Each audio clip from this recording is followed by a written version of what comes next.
This is episode 52 of This Makes Me Happy. Welcome to This Makes Me Happy, a podcast about people and what makes them happy. I'm your host, Bernardo Margulis.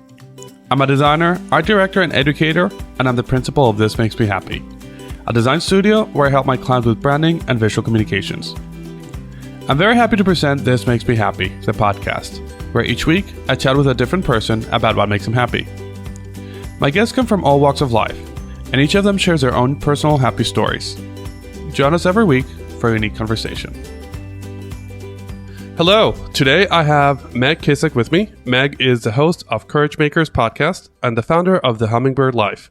That Hummingbird Life is an online home for unconventional, creative, and multi-passionate misfits who have so much great shit to give the world, but so much self-doubt standing in the way. Hi Meg, how you doing? Hello, I am great. How are you doing? I am good, and I'm very happy from our pre-recording and then reading your bio that has the word shit in it, and it makes sense. It's just a good start of the day. It's all good. I am smiling already a lot. Well, it's a good start of the day to me, but as people can hear, you're on the other side of the world, so it's a good start of the middle of the day for you. Yeah, it's like starting again. I love it.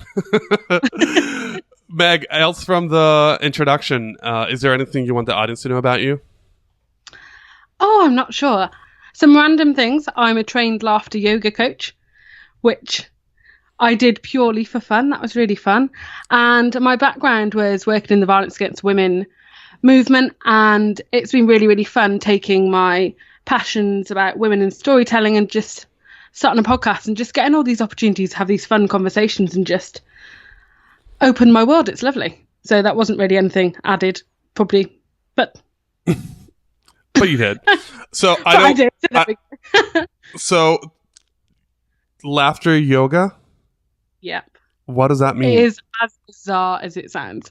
So it's basically one of the most bizarre things you can probably do. So exercises, like warm-up exercises, might include pretending to get on an imaginary motorbike and using the revving and laughing while you do it. So it's basically, the idea, it is ridiculous but amazing. The idea is that laughter has so many amazing benefits for the body, and sometimes we find it hard to loosen up. So you get a load of people in a situation where everybody feels awkward, they start laughing anyway.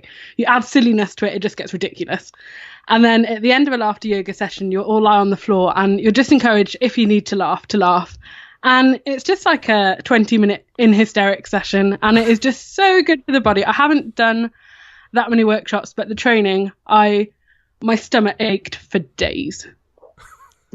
I would love to figure that. And I just love that the website, they're international. So I'm hoping that they have some here in Philly so I can check it out. Be warned, it's pretty bizarre. It sounds it. It sounds it, but it sounds fun. So we'll try it out. Let me know if you do. Absolutely.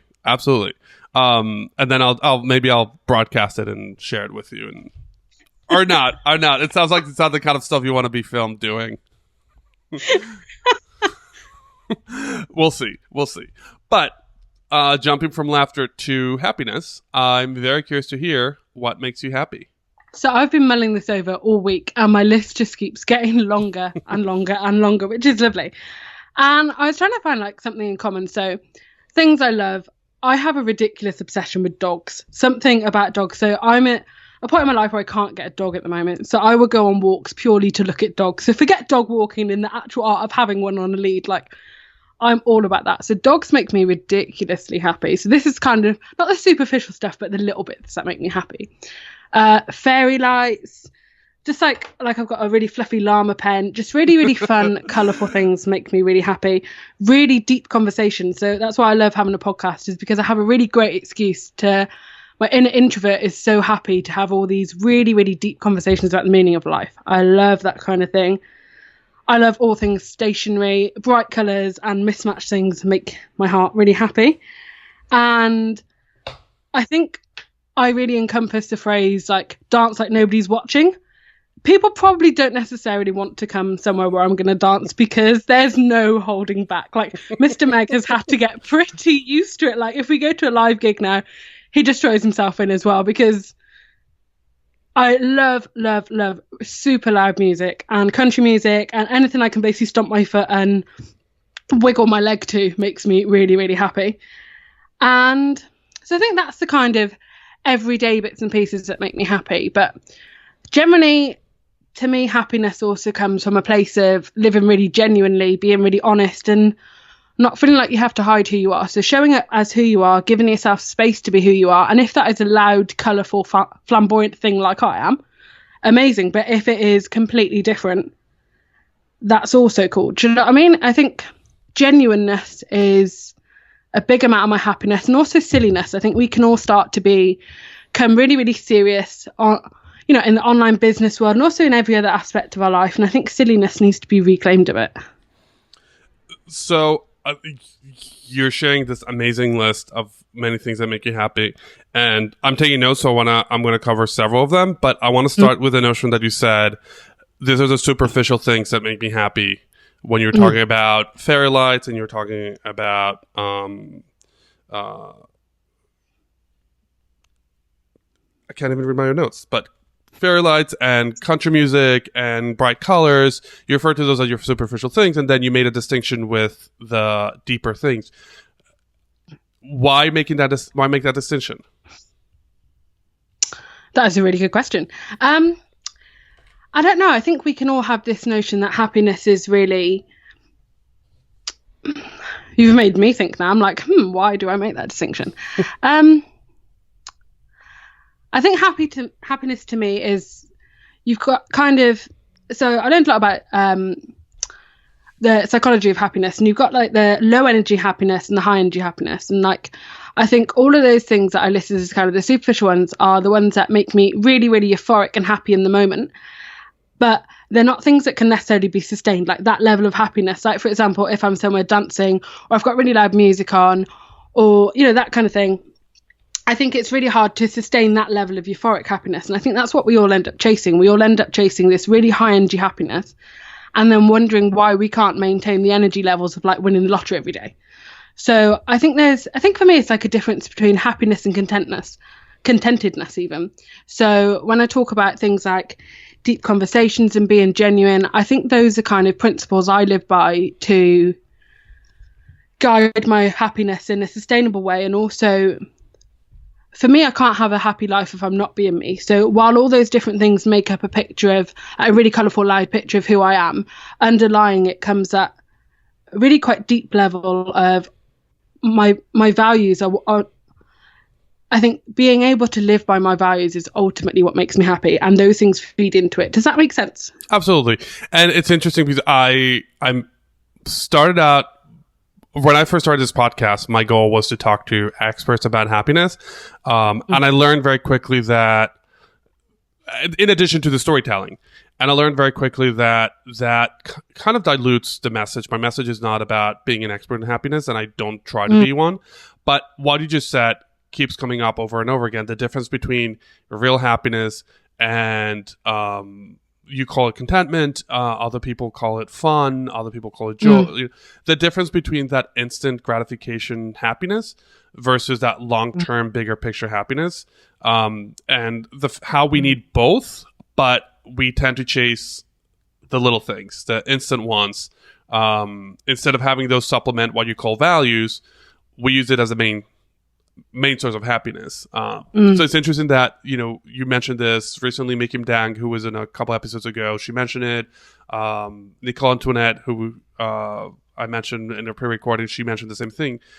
How we need that bigger picture happiness, even though the smaller stuff also is very, very important. So in your daily life, do you try to balance that out, or is that something that happens naturally? Do you even think about it? I think over the last couple of years in particular, so a lot of the work I do is about being myself really honestly and vulnerably online, and also sharing the stories of other people that do. And I've started really to become really aware of how I show up in the world and how your values become part of it, because I know the times where I've been least happy, I think it's one of those age-old things, isn't it? You can look really happy superficially on the outside, in terms of like you might have a great job and people look at you and think, shit, you've got your life together, but you can be really, really miserable if your kind of core values aren't being met. So I'd say definitely in the last couple of years, it's a conversation I've started having with myself on a regular basis. And as I've started putting myself out there, it's always the case, isn't it? The things that we are so shit scared to do, and the things that we think people are going to judge us for, and the things that kind of like putting yourself out there completely as yourself can feel so scary. But that's where people respond to you, and you have interactions on such a deeper level when things actually become about, this is who I am, this is what I look like, this is what I do, this is me, rather than, I think, a lot of the curated things online and a lot of the things that are meant to make you feel really happy and are meant to make you, I think to answer your question, there's definitely been a conversation in my head over at least the last couple of years of how that plays out in my day-to-day life.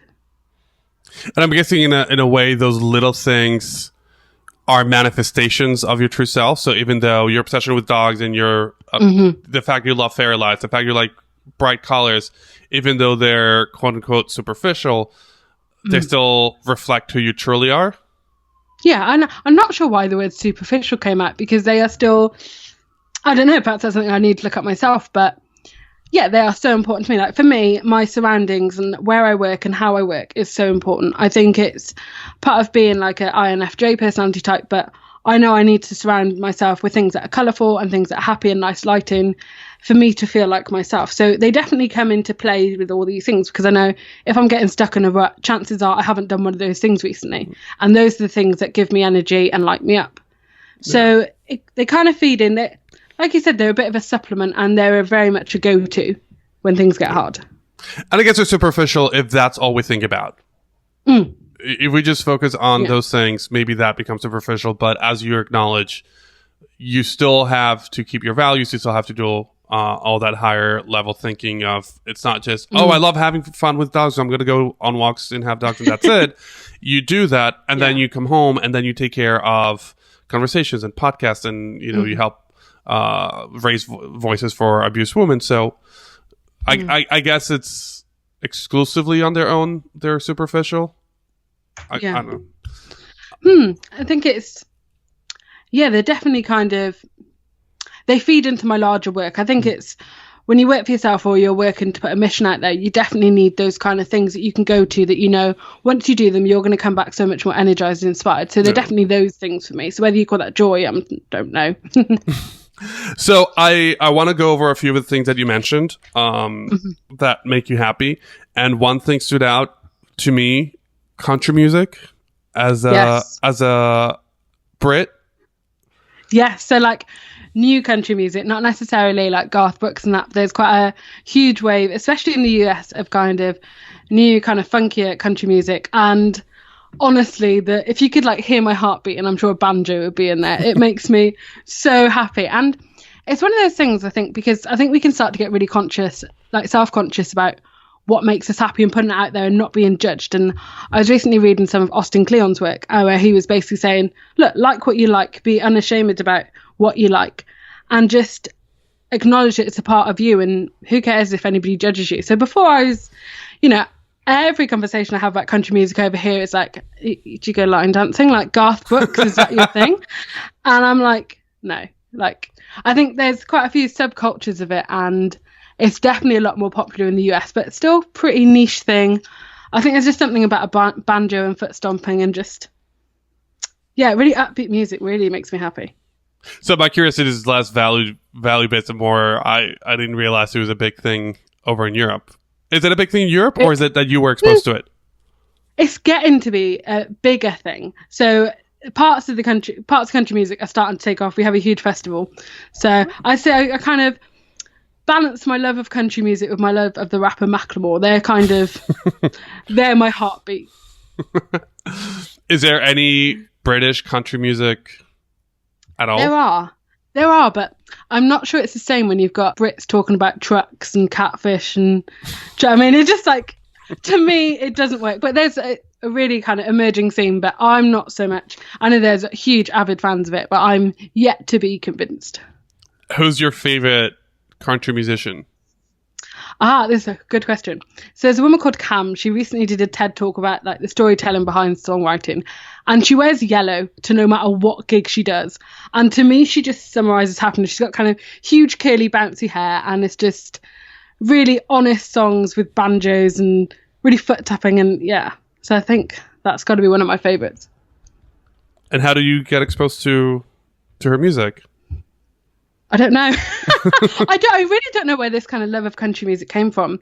I went to the Country to Country Festival. Basically, loads of US acts come over to the UK and do a massive festival. So I go to that and you get exposed to a lot of that there. But it's the same as everything. It's really funny because there's like huge Facebook groups dedicated to like UK, like British country music. And the arguments are ridiculous. Honestly, there's so much drama. It's taught me that drama can be found everywhere. Just... Well, it's like, I don't know if you guys have K-pop, but we have a lot of it's Korean pop music. Yeah. And all my students are all about K-pop here in the US. Really? How did it come here? I don't know. But they love it. That's amazing. So you also mentioned you're obsessed with dogs, but you can't have one at this time. Yes. How did your obsession start, and what about dogs makes you happy? I have no idea how the obsession started. So when I was 12, I bought a book bought a magazine about dogs. And I was like, if I do my own puppy dog face, accompanied with this magazine full of dogs doing puppy dog faces, this is going to work. It did not work. It absolutely, my dad's like, refusal to pick up dog poo is like the biggest barrier of this whole charade. So I never had a dog growing up.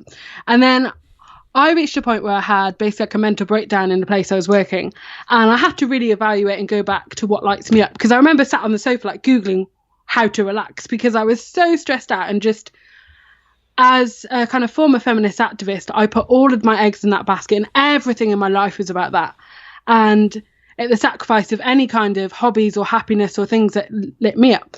And so I was off work for a period of time, and I was like, shit, Meg, you really have to sit back and actually think what makes you happy.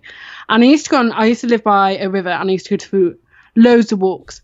And just dogs just make me so happy. I think it's the fact that they're excited to see you regardless. They're so happy and life is so simple.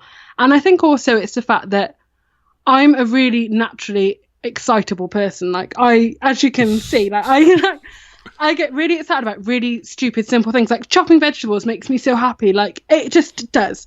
The simple things in life make me happy. And I think that's the closest I've got to replicating my level of excitement over little things, because I don't know about you, but when you sometimes have a creative idea or you're doing a project and you're really excited about it yourself and you tell somebody and they're either looking at their phone or they're like, yeah, sounds cool. And it like takes all of your excitement out of you. You're like, it's a bit like a damp squid.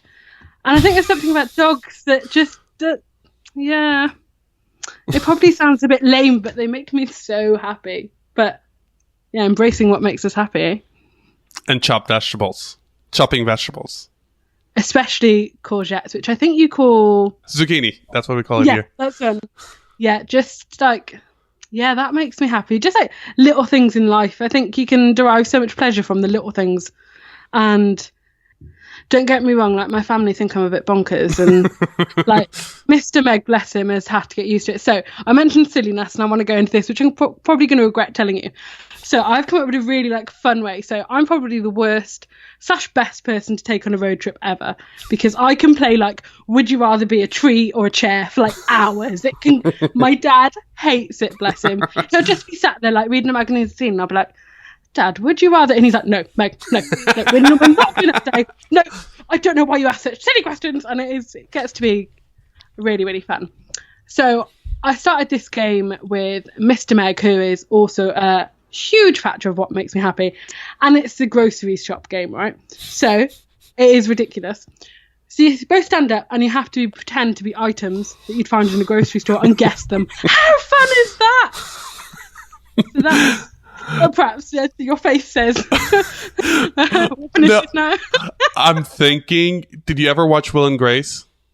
No, I saw a couple of episodes. So there was an episode where Grace gets a new apartment, and before she moves her stuff in, she starts gesturing, I'm on the mantle and blah, blah, blah. You are the steel string guard. I spit bubbles. And I was like, you are the fishbowl. So I'm just visualizing that scene, but in a supermarket, and instead of Grace, it's you. It's more lame. We don't do it in a supermarket. Oh, before you go there. Oh no, it's got nothing to do with the supermarket. This is just like sat there bored, and I like put my hands up and like, what am I being? What am I being? And he's just like, oh my god, Meg, what now? And it's like, well, I'm obviously sweet corn. How did you not get that? He has to have a lot of patience, I think. Bless him. I'm just learning that. Well, if you both laugh, it works. Yeah, very true. Now, I want to go over two things that either they're related or they're separate, but you mentioned fairy lights and you mentioned bright colors. And I love bright colors. So I want to talk about that. And I also want to talk about fairy lights. What about those things? So, bright colours, I've always been dressed in mismatched stuff. I remember turning up to college and people being like, Meg, what are you wearing today? Like, you can see it in their eyes of, how did that and that go together in your head? But I think there's this... I'm so much happier when I surround myself with bright colours because it just reminds me of there's so much shit going on in the world, and I think we all need to be reminded of the fact that there is hope. And just bright colours for me, just there's something about it that makes everything seem possible. It's like when the sun comes out, like everything starts to seem a little bit more possible. And it's just good I don't want to live in a really, really boring world where creativity is silenced and everybody's opinions are shut down. So I think bright colours is kind of a metaphor of that in my life, in terms of show up, be yourself, and put the good shit in the world because we all need it. So that's where bright colours comes into it. So before we started recording, you told me about your road trip from LA to New York. Yes. And I lived in New York for 2 years, and I also wear a lot of bright colors. What was your experience in New York being so bright and colorful when no one else is? Do you know what? I think I can equate it with what living in London is like. Like London and New York, I was so much more aware of how I look and also my size as a fat woman, because you're just like the odd one out. I think like I could definitely dress a lot brighter. I want to add more colours into kind of my wardrobe, but yeah, you just kind of stick out a bit like a sore thumb. But I don't know. Well, what was your experience like? Same thing. Well, on one hand, no one gives a shit in New York. On the other hand, everyone noticed how brightly dressed I was all the time. Because everyone wears black and white and gray. Mm-hmm. So I would be walking down the street and people commented. People noticed how brightly dressed I was. But no one gives a shit at the same time. So it's like, it's an interesting dichotomy. It's so strange, isn't it? Because like, I wouldn't dream of putting like 3/4 length trousers with platform shoes, but if you're wearing black and white or boring colours, you're cool, you're fine. Yet the minute you wear like a bright yellow top, it's like, whoa. Like, I know. It's very odd. Although I don't know if this happens to you, but I've had a couple people tell me, and I also want to talk about introversion because that's come up a few times, but I'm an introvert also. And a couple people have said that the way I dress shows a lot of self-confidence. I was like, really? I forget I'm wearing colors. I don't do it for that. I just do it because I like it. Yeah, I have. It's so bizarre because, like, to me, what I buy is what I like. I don't really think about like all this women's fashion world. No, not for me. But it is so odd because you get people like, you have so much courage to wear what you're wearing. Like that is a really bright color, and it's like, I think it becomes normal to you, isn't it? It just becomes, well, that's just me. Like I've certainly had people are saying like, wow, you're dressed really bright, you look amazing, which is really nice. But you then also get like the sideways glances. So, But then if you're happy, does it really matter? Oh, not at all. See. And my wardrobe has been going a little duller because I've gained a little weight and I refuse to buy new clothes. But people still comment like, oh, how brightly dressed you are. I'm like, oh, this light purple shirt that is not saturated. It's colorful to you. And as a fat woman, buying colourful clothes is so difficult because it's almost like they want you to put a bin bag on your head and just shrivel up and just not be there. And it is just so, when I was in the US, I loved some of the plus size clothes shops over there because it's so much more colourful than we get. And I think it comes to this bit about how we take up space in society and how we're judged and how we're marginalised. And I think it comes out whether you're wearing colours or... Does that make sense? No, yeah. Yeah, well, it's. I think also, I don't know that the U.S. is that much better in terms of inclusion. I think it's more the fact that there's so much of everything that the fringes, even the fringes, have a strong voice. Yeah. But it would be great to make it more mainstream and more acceptable. But we still wear bright colors, and you wear a lot of We're not going to patterns. stop. Yes, and clashing patterns, yeah. Because I do solids. I see you're wearing patterns. On your website, there's a lot of patterns. And you do solids. That's so interesting. Yeah. So why do you just do solids? Just not a pattern person. Oh, I love patterns. The funny thing is, I love designing patterns. I love making patterns. I love shopping for patterns. I just don't wear patterns. I like that. I don't know. Maybe that's my version of wearing black.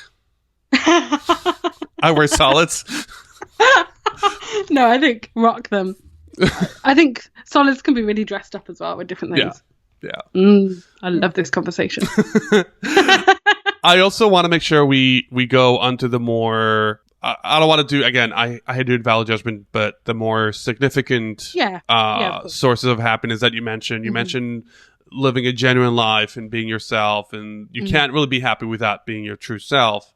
Can you elaborate more on that? What does that mean to be your true self, and why does that make you happy?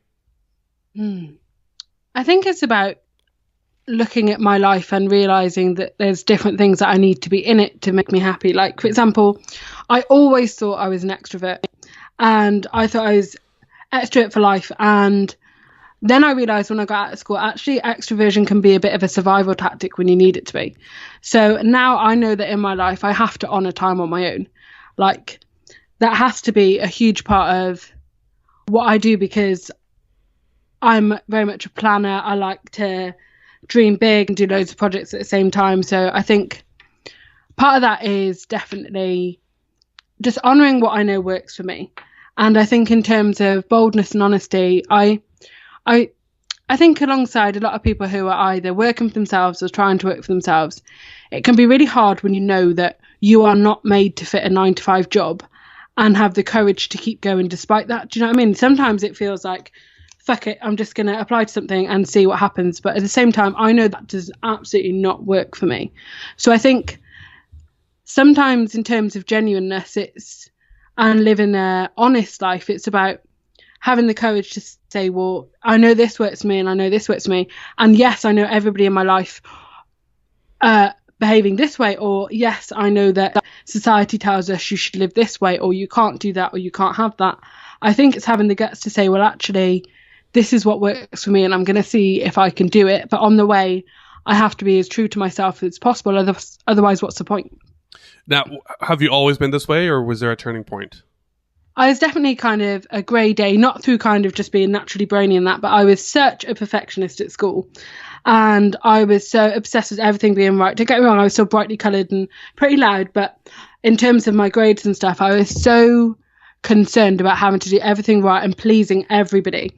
And then that completely continued well into how I was trying to find a career. You know, I did a university course that I thought would look good on applications, which didn't light me up. When I was applying for jobs, I was doing what I thought I should do in terms of... So I did my university course as well as doing 2 part-time courses, another volunteer job, an internship, and organising a huge feminist festival. I mean, like, that to me at the time was completely manageable, how I thought it was. And that, I think, that kind of people-pleasing perfectionism, and even though I thought I was following what I loved, I ended up sacrificing so much of myself that it got to a point where I was so depressed I wasn't leaving the house. I couldn't work, and I was just like, something has to give. So I think that's the main thing that really... I think sometimes we need some shit to happen in our life to sit down and work out what our values even are. Because I think sometimes we can go so kind of headfast into what we think we should be doing and what we've been told to do, and not really examining why we're doing something, that sometimes you almost need that kind of emergency break on your life to actually sit back and think, right, I'm just going to take stock. This is actually my life. Am I doing what I want to do with my life? And if not, why not?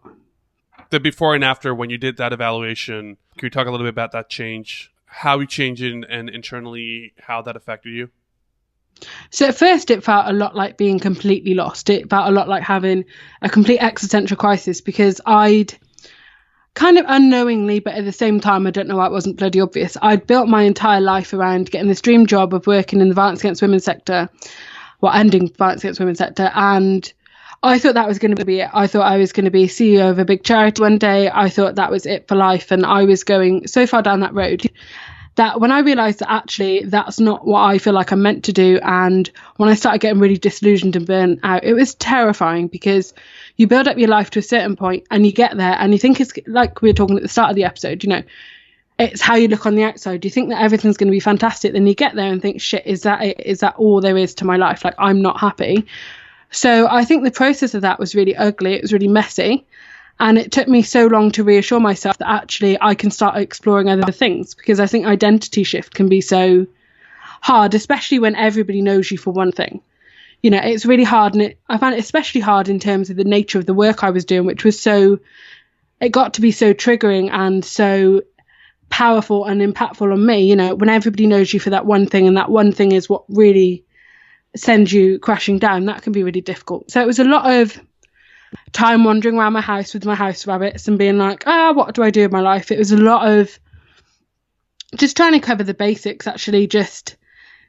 I think that's when all of the kind of the dog stuff and the live music and that came into it, when I actually gave myself time to explore all the different things that weren't, quote unquote, all these important things that I was doing before, and really made me realise that actually they're not those little things. They can be pretty meaningful to people. I think I definitely got to a really up myself point where I was like, I don't know why everybody isn't helping change the world. What could you possibly have to do? And I think I got so much up in my head about, I'd kind of put this huge expectation on everybody that it was just making me so unhappy. So I think that process, it was a really, really hard one. And from then it was just a case of incorporating more things that made me happy into my life. And then finally leaving that job, because I knew I wasn't serving myself, I wasn't serving the people I was working with, and that was not going to happen.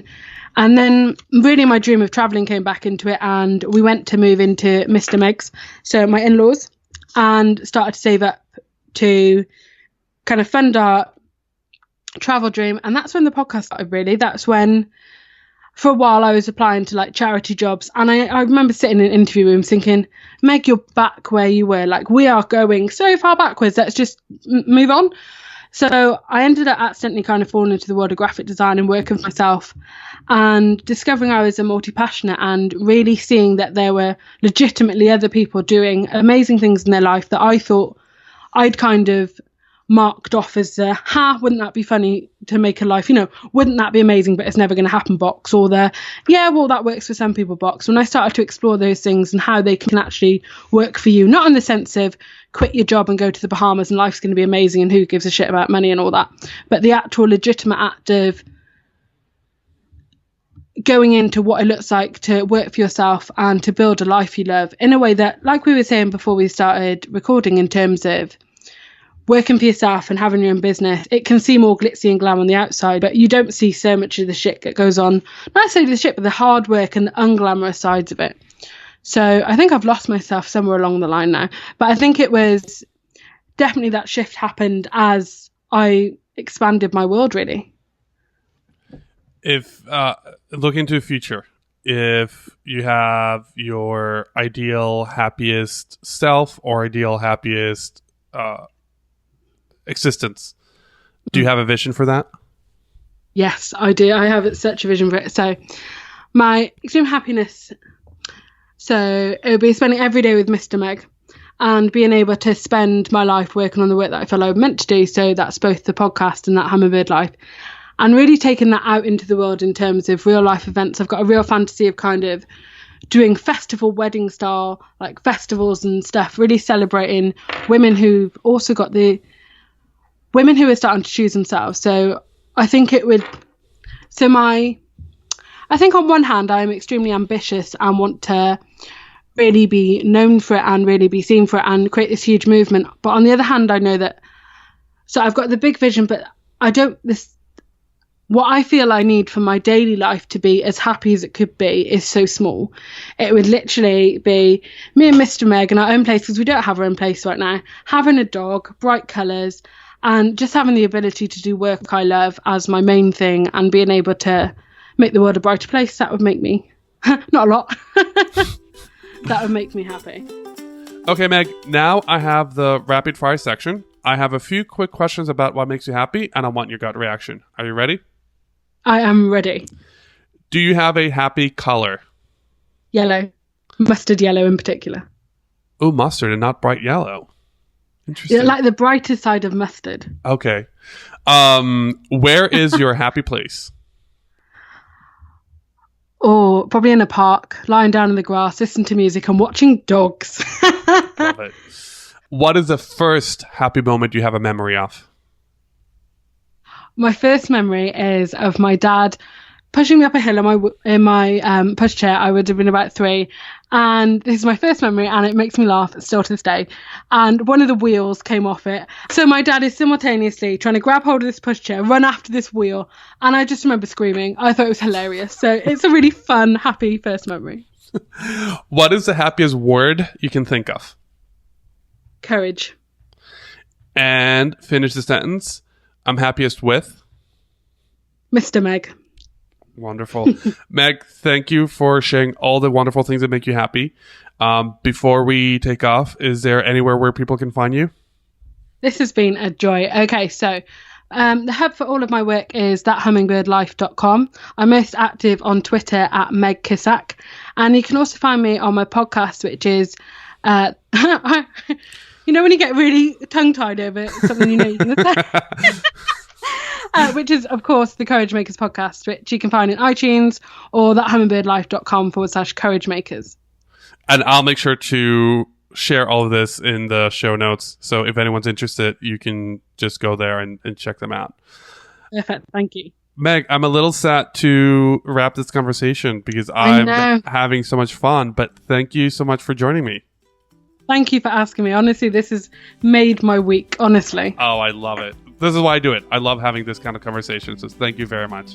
And I'm so glad you're putting it out there in the world. The world needs more of this. Thank you, Meg, for sharing what makes you happy. Thanks to Yoleta Netkova from episode 45 for making the connection. A special thanks to Jason Zappolo for editing this episode, Orly Margulis for help with social media, and Rocio Castañeda for ongoing support. You can learn more about this project and listen to all the episodes at thehappypodcast.com. And you can find us on social media, Twitter, Facebook, and Instagram at thehappypodcast and youtube.com/thehappypodcast. You can find us on iTunes and subscribe for updates on your device. And if you leave us a 5-star review, more people can find us. Thanks for listening. I'll see you soon.